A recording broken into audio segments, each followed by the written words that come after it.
ব্যবস্থা করছিলাম 4টা অতিরিক্ত এলএনজি কার্গো আনা। কিন্তু এইটা একটু ওই যে আপনারা জানেন যে নিম্নচাপের কারণে সমুদ্রে উত্তাল আবহাওয়া আছে, ফলে ওটা ডকিং করতে পারে। কিন্তু যে মুহূর্তে ডকিং করছে আমি ফিরে আসতে আসতে দেখি যে সব জায়গাতে যেখানে জ্বালানি সরবরাহ গ্যাসের সরবরাহ ছিল সেগুলো আবার সঠিক হয়ে গেছে। এবং আমাকে একের পর এক উদ্যোক্তা আমাকে ফোন করে বলছেন যে আপনি আসার পরে আপনি কি গ্যাস নিয়ে আসছিলেন নাকি? আমি বলছি না, আমরা গ্যাস নিয়ে আসিনি, আমরা আসলে গ্যাস আনার পরিকল্পনা করছিলাম এবং সেই পরিকল্পনার যে ফলশ্রুতি।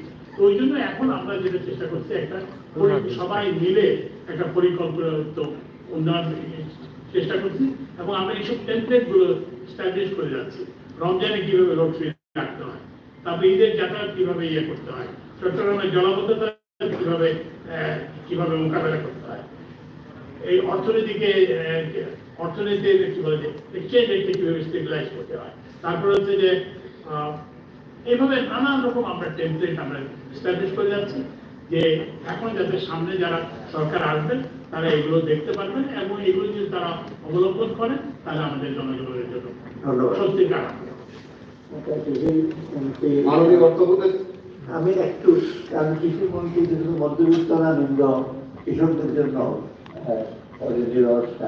আমি দিয়ে দিচ্ছিলাম।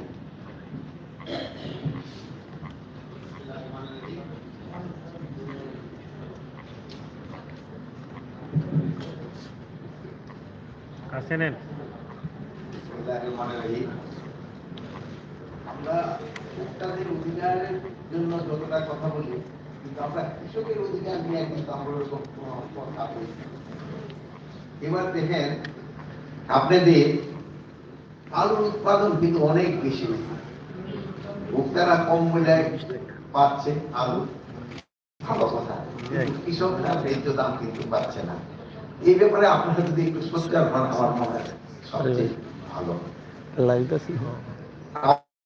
আমরা সরকারের পক্ষ থেকে মানে অনেক প্রণোদনা দেওয়া হয়, এই প্রণোদনার বেনিফিটটা কিন্তু মধ্যবর্তী শ্রেণী সবাই পায়, এই প্রণোদনাটা থেকে দেওয়া হয়।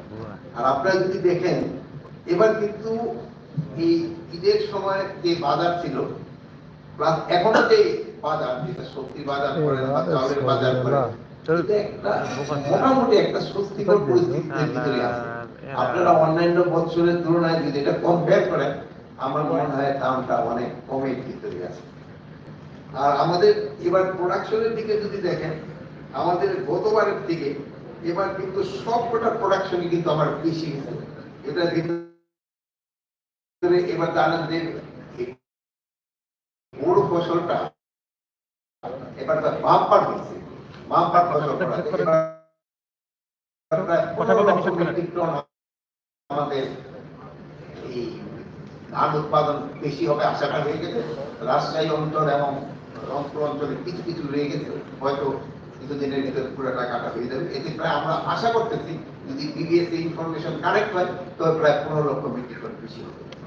প্লাস আলুর উৎপাদনও বেশি হয়েছে, এটা আপনারা জানেন। এবার কোল্ড স্টোরগুলি প্রায় প্রত্যেকটা ভরে গেছে এবং এখনো আর কৃষকের ঘরেও কিন্তু আলু মজুদ রয়ে গেছে, তারা এখনো বিক্রি করতেছে। আপনার এবার গমের উৎপাদনও বেশি হয়েছে, গমের উৎপাদন গত বছরের তুলনায় খুব একটা বেশি না, ভুট্টার উৎপাদনও গত বছর থেকে অনেক বেশি হয়েছে, আদার উৎপাদনও কিন্তু গত বছর থেকে এবার বেশি হয়েছে, আর সবজির উৎপাদন তো গত বছর থেকে অনেক বেশি। আপনার ইলেকশন যে এই ফুলকপি ফালাই দিচ্ছে, এই জন্য আমরা এবার চেষ্টা করতেছি যে প্রায় 100 মতো ছোট আকারে কোল্ড স্টোর করবো। যেহেতু আপনারা জানেন শীতকালে সবজি এবং গ্রীষ্মকালীন পাশের মতো এই সময় সবজির দামটা খুব বেড়ে, এই জন্য প্রায় 100 মতো আমরা ছোট আকারে কোল্ড স্টোর করে দিচ্ছি, যেন ওই সময় কৃষক তার এই ধরেন ফুলকপি, বাঁধাকপি, টমেটো, শালগম এগুলি যেন প্রিজার্ভ করে রাখতে পারে, ওই পরে যেন তারা এটা বিক্রি করে, যেন তাদের যে উৎপাদন খরচটা যেন তারা উঠাইতে পারে এবং তারা যেন কিছুটা প্রফিটও যেন নিতে পারে। এই জন্য আমরা প্রায় 100 মতো কোল্ড স্টোর এবার করে দিচ্ছি। আরেকটা জিনিস হলো আপনারা জানেন